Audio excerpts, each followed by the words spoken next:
Mayong adlaw, Davao del Sur, kininaw sa migalag-alagad sa kanginan, Hero Gustavo Gauhiro, Arialiano Undalok. Makiguban kaninyo din hiniining inyong tulumanon, atong tulumanon, Davao del Sur karon, the Provincial Administrator's Time. Kauban na sab nato nini nga episode magakanya nga ang Provincial Administrator Attorney Herbert Gonzales aton tagaag panahon sa pagtimbaya nga nahay kaninyo. Mayong adlaw turns. Mayong adlaw ni mo diha, Brad Hero. Mayong adlaw sa tanan mga fans ni Brad Hero sa iyang programa. Davao del Sur karon o fans usab sa The Provincial Administrator's Time segment, mga kadapsuranon, Digosenyos ug sa tanan maabot sa pag sibya niining ato ang episode karon. Maayong adlaw kaninyong tanan. Ayan, that is Attorney Herbert Gonzales, ang ato ang Provincial Administrator nining atong lalawigan sa Davao del Sur, mga kaanyag. Karong adlaw, maybe around 18 hours had passed, ang ato ang presidente sa nasod sa Pilipinas Stores mipirma sa Executive Order number 110 declaring putting the Philippines under the state of national energy emergency and authorizing the what they call uplift, no? Usa kini ka pamaagi sa tuang Philippine government nga matabangan ang sektor sa transportation, sektor sa industries, sektor sa pagkaon, uban pa nga mga sektor alang sa panginabuhian, attorney. Now, what is your take on this declaration putting the Philippines under the state of national energy emergency? Unsa ba gitinuod nga hulagway niini karon terms? Kini nagpakita sa hulagway sa Pilipinas karon nga just like the rest of the world, nga ang ato ang nasod naa sa usa ka emergency or crisis nga sitwasyon nga kinahanglan pangitaag paagi nga maalibyuhan ang mga kalisod sa mga tao ron na apektuhan sa pagsaka sa produktong petrolyo. So, kung may declaration of national emergency, just like the declaration of a state of calamity, mo activate diha ang mga powers, no, sa president under sa iyahang discretion, sa iyang disposisyon aron mahatagan o kasulbaran, hinanaling aksyon ang mga butang nga kinahanglan dayon aksyonan para dili mulala ang sitwasyon sa ato ang nasod. Sa ubang dapit sa kalibutan turns, brown out na sila like sa Cuba, no? Wala na sila suga, matod pa wala na supply sa kininiang fuel gikan sa mga nasod nga unta mag-supply sa ilaha. Posible ba ni nga mahitabo din sa nasod sa Pilipinas turns? Posibleng mahitabo, pero tan-aw nako dili siya ingana ka dool nga posibilidad, no? Kay ang ato ang nasod is actively trading, no, with mga kuan nato kaning mga suppliers nato from Singapore and from other kining mga refinery stations sa Southeast Asia. Pero ang kuan nato nakalamang compared with Cuba, kay kita wala man gud tay kalaban nga laing nasod.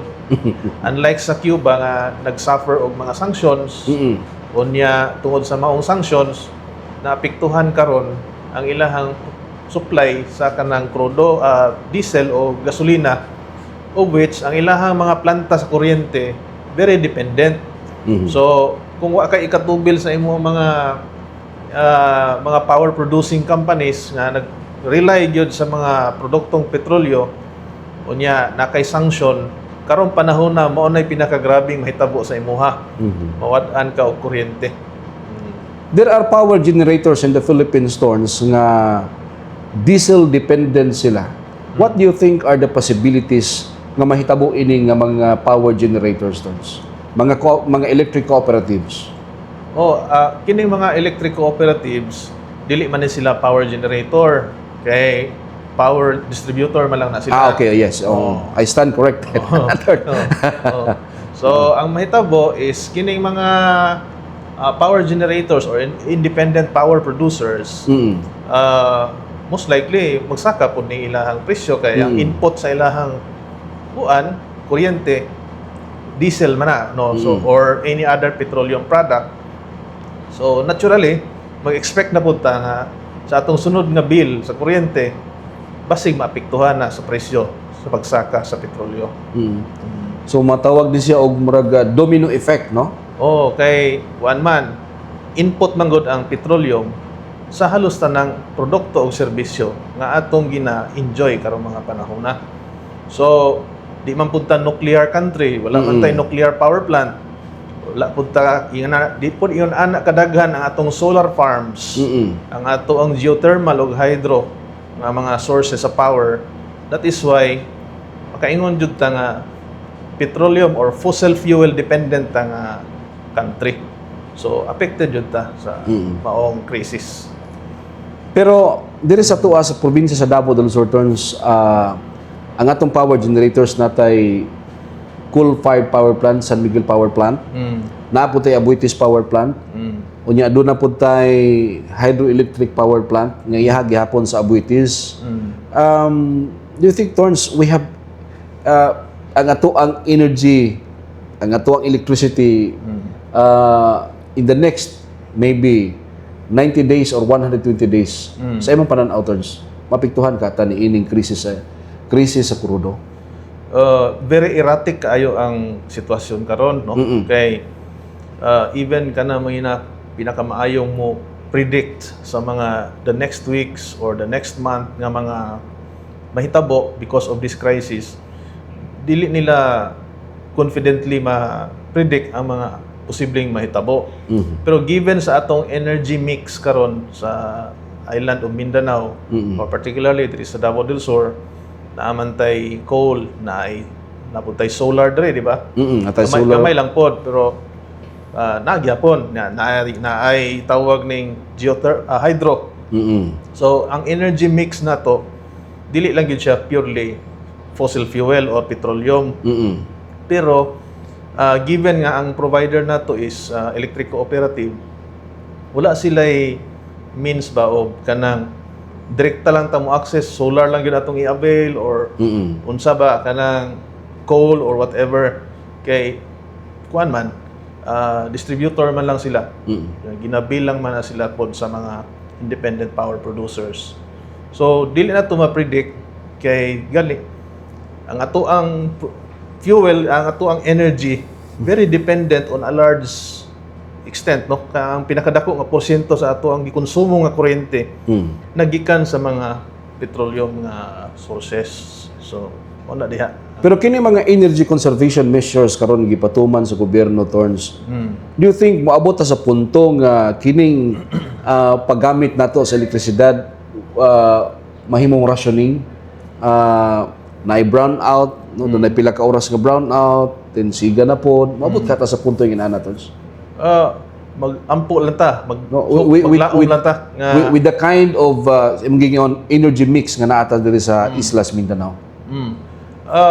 Hopefully dili ta maabot sa ayun ana nga point, no? Kay given nga ang ato ang government nag-declare man og state of national emergency, of which ang resulta ana siguro posible nga maka enter into contract ta with kining mga companies or sources from other countries nga maka-provide sa ato og enough supply or at least makatabok man lang sa panginahanglan sa matag simana. Kaya mo man ay ang goal karon, no? Matag simana nagitay enough fuel para dili madiskarel ang ato ang kuryente, ato ang negosyo, ang mga deliveries, mga shipments sa ato ang nasod. So kana ako ang nakita nga siguro basig dili na mahitabo kay na-activate naman ning na state of national emergency. Unya napuntay coupled with kining power conservation, no? Gani diri sa Kapitolyo ron alas 9 na pasigahon ning aircon diri sa akong opisina. Alas 9 na ni pandaron. Nya palungon na pud alas 4, pero mo lagi na nga kanang kinahanglan collective manggod nga effort para na i-impact ni. So akong giawhag tanan nga, no, kung mangita tawag pamaagi ka-conserve ta og kuryente para mas ma-lengthen mutaas pa ang mga adlaw nga naatay kuryente kay basig na ay disruption mahitabo sunod semana, sunod bulan kay tungod sa mga crisis karon basig ma-delay ang mga deliveries, di ba? Naman gyud ang delivery, no? Correct. O, naman gyud ang delivery, ma-delay lang gyud na siya. Tungod kay delay man siya, mahal na siya kay daghan man siya og kanang time nga gi-consume before naabot sa usa ka sa iyang destinasyon. So yun ana, tapos supply gina control sa kuan kay dili man kalusot permi dito sa Strait of Hormuz. So Hormuz gyud ang hinungdan ani. So mo na ang ato ang sitwasyon karon. So magdaginot ta kay mo man ay ato ang makontrol. Kontrolo nato ang dapat natong makontrol. Magdaginot kuryente, diesel or gasolina o daginot sa pagkuan travel labi na sa gobyerno. Just this Monday turns dunay pamahayag giluwatan si Vice Governor Mark Cagas during the Monday Convocation Program. Nga matod pa niya ang posibilidad nga wala na supply sa crudo. Posible kining makadisrupt, no? Makabalda sa gitawag natong supply chain. Can you explain this further turns para mas masabtan nis mga tao? Na-explain sa ato ang Vice Governor ni Vice Gov Mark thoroughly, no, sa iyahang message nga atong Lunes nga unsay epekto sa disruption sa fuel supply sa supply chain, no, sa kuan kay ang ato amang tanang mga produktong konsumo gikan sa pagkaon gikan sa kanang isuot nato, no. So tanan panginahanglan sa usa ka tawo dependent kana ang production ana nagdepende kana sa fuel sa petroleum. So tungod ana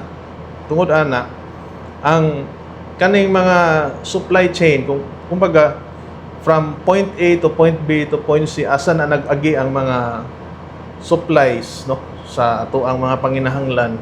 Ma-disrupt ka na kung wala na mo deliver, kung wala na mo manufacture kay walay kuryente, kung wala na mo hatod ana nga barko, wala na eroplano nga mo deliver og mga goods, no. So that is why posible nga mapiktuhan ta ana, no, naagyon na siya ay epekto sa ato ang mga tagsa-tagsa ka kinabuhi.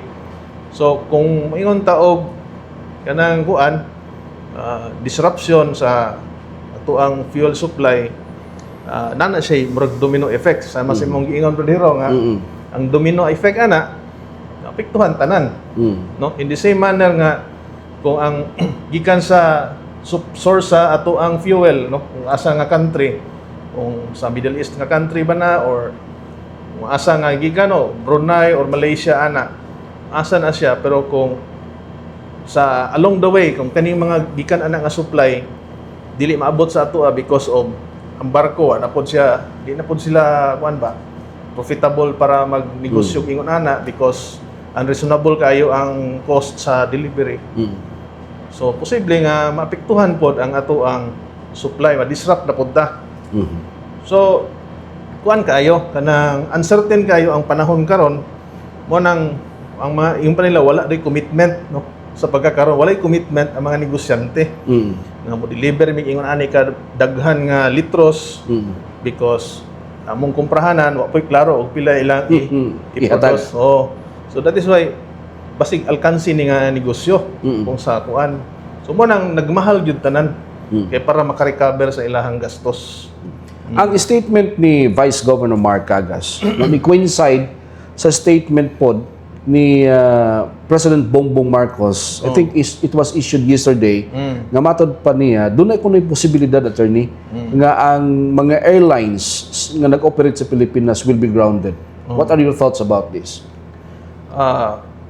Ang airline industry, ang airlines nagdepende sila sa jet fuel, yes, no? So kung wala na kay supply sa jet fuel, then normally dili na pug ka mo palupad og eroplano.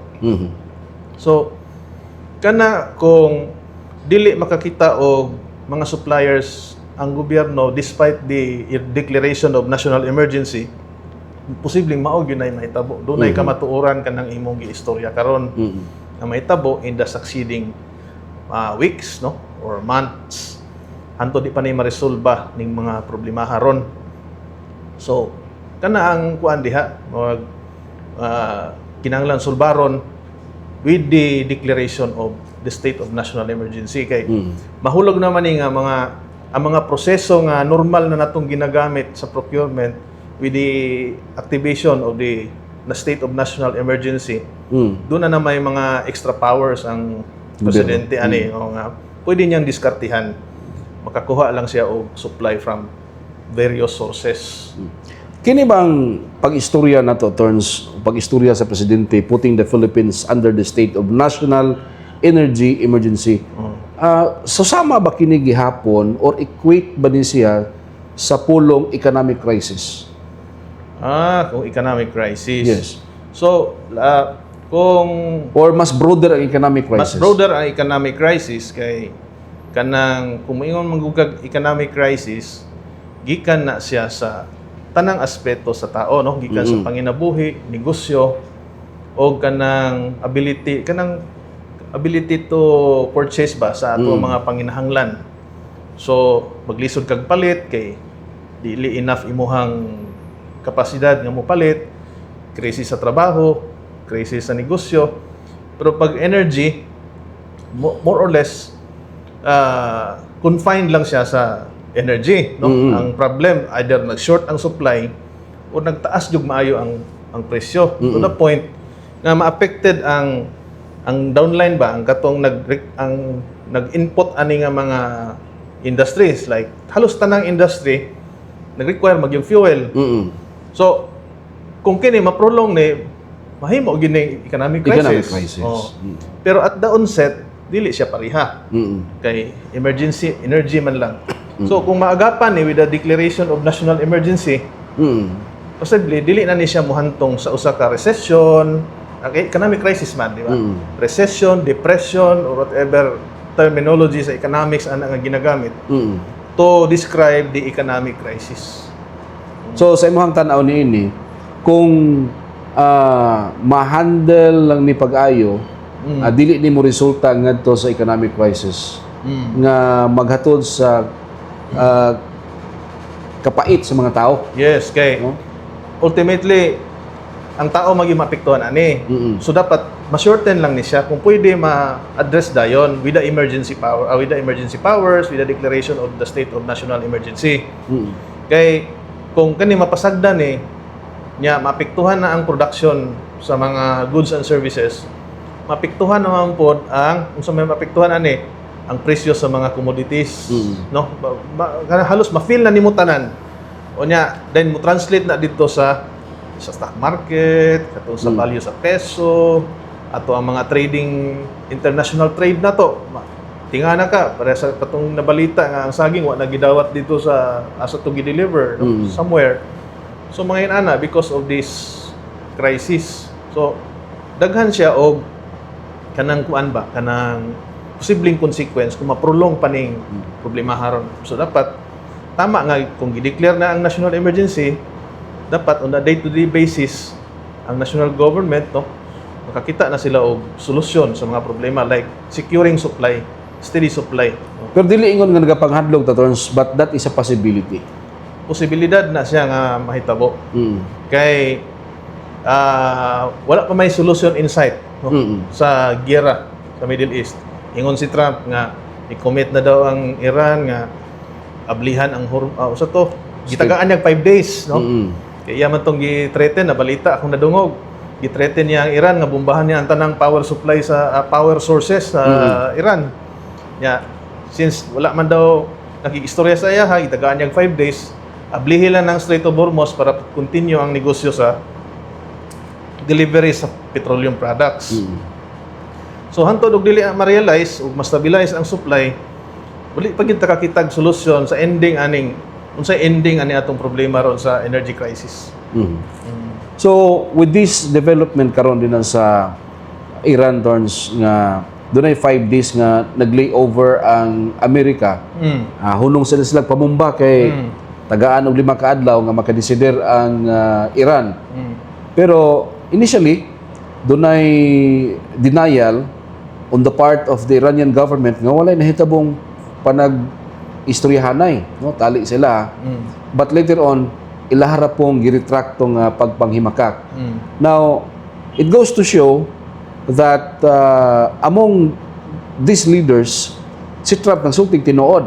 Kaya ang iyang istorya primero, gidinay man din sa Iran. But later on, niretract ang Iran, niangkon sila nga doon ay panag-istoryahanay. Now, do you think, Terns, this is now a window of opportunity for obtaining peace in the Middle East? Any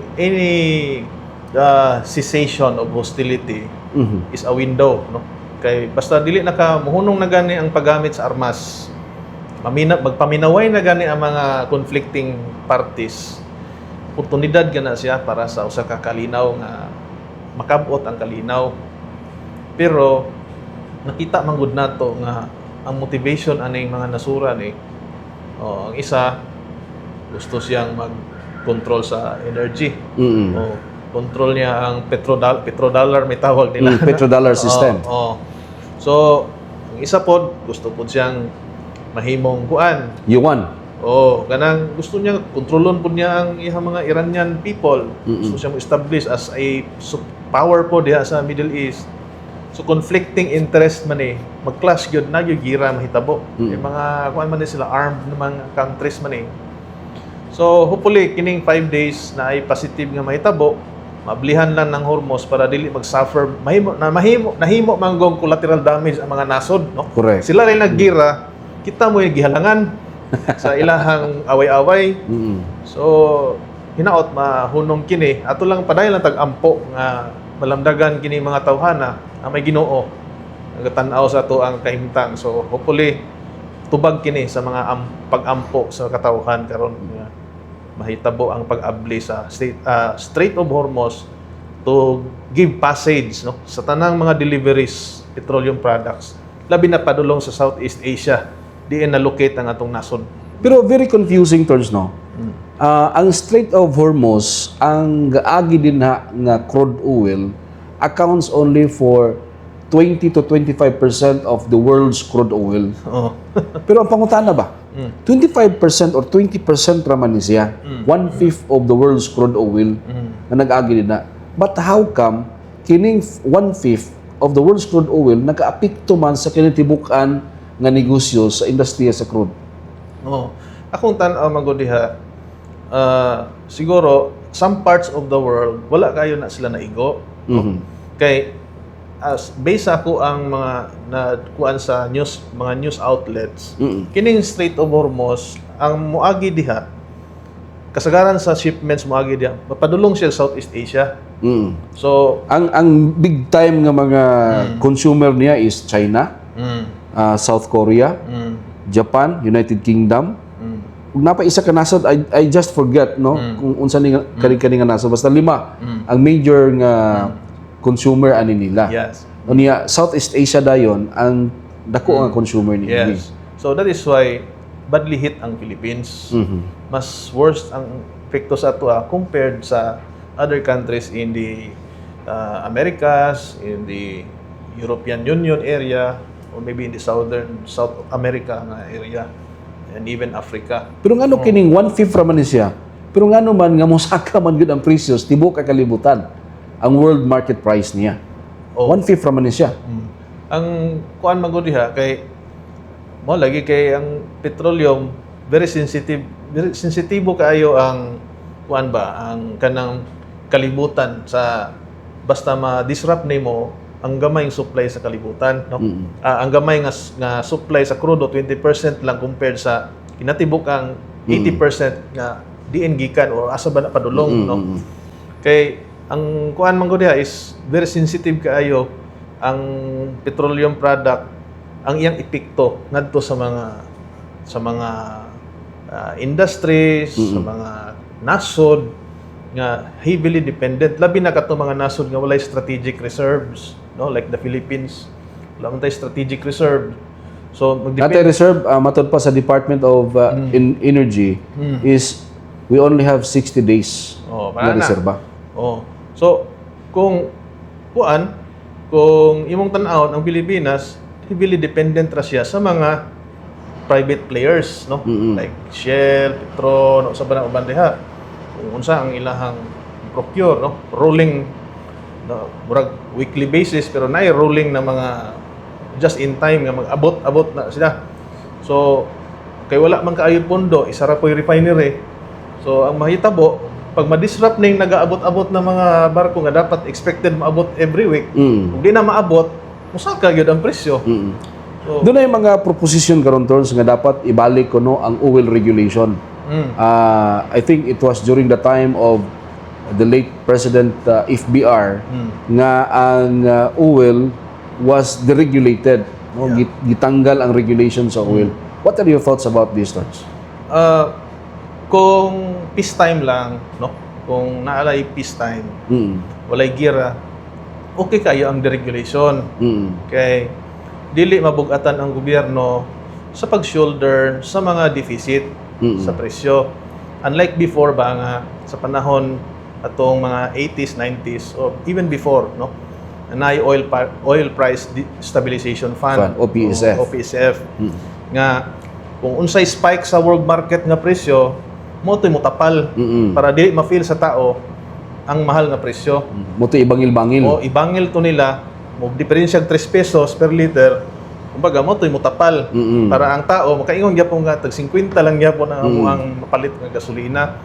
Pero dili siya tawag nila economically healthy, kay ang kwarta sa gobyerno dapat dito sa mga projects. Tawag nila na productive spending. Katong productive spending manggod mo na siya maka-create og economic growth and development, kay nam na siya multiplier effect sa employment, sa procurement of mga supplies like cement, bakal, etc. Mo na productive spending. So mora na klase nga spending sa economics nga na ay maka-create siya economic growth and development. Whereas kung imo siyang like the OPSF, no, Oil Price Stabilization Fund nga mura siya og itapa lang dito sa mga deficit, mura siya social services ba? No? So kanang mga expenses nga in the nature of social services, dili na siya tawag sa economics productive spending. Kay mura ra man na siya og kanang dole out ipanghatag. In other words, wala sa economic impact. Dili siya maka-create, unlike ba kanang igasto nimo productive spending like infrastructure spending is productive spending. Kay ngano man pag project ka maka-create kag employment, ay laborers, mga panday, nya makapangumpra pa jud kag simento, bakal, dagan. Na mo circulate ang ekonomiya, daghang mo participate sa usa ka project. So therefore, naka-create ka og active nga ekonomiya. Pag active ang ekonomiya, dunay economic growth na over time. So kung consistent ka nga productive spending ka, mas mulambo imong nasod, dali paspas, di ba? Nya mo taas mo ang purchasing power sa tao. Yes. So healthy ang ekonomiya kung yun na ang imong spending. Pero pag dire lang ta sa kanang dole out, like katong sa imong ingon na OPSF, Oil Price Stabilization Fund, nga mura lang siya mura in the nature of social services ba. Itapala na diha, itapala na dire. Wala na dire kay para. So nagasto ang gobyerno, way nakita ang tao. Okay, gitapal raman. Tapal raman siya. Tapal raman siya. So okay na siya kung kana bitong maybe kana karon nga na crisis. Kasi mura lang siya band-aid solution para lang pantabok sa crisis. Pero kung peacetime kanang health healthy interaction ang mga traders, ang mga nasod, mas maayo gyud tong deregulated kay yalo ra man nimo ang market forces of supply and demand na mag-interact. Pero do you think turns kining possibility karon nga tanggalon ang excise tax sa petroleum and petroleum products? Do you think this is a healthy exercise on the part of the government? Sa pagkakaroon nga naatas sa usa ka krisis, tanang pamaagi nga mahuna-hunaan katabang pud na. Para sa mga tao. Para sa mga tao. Kay excise tax may value pud na.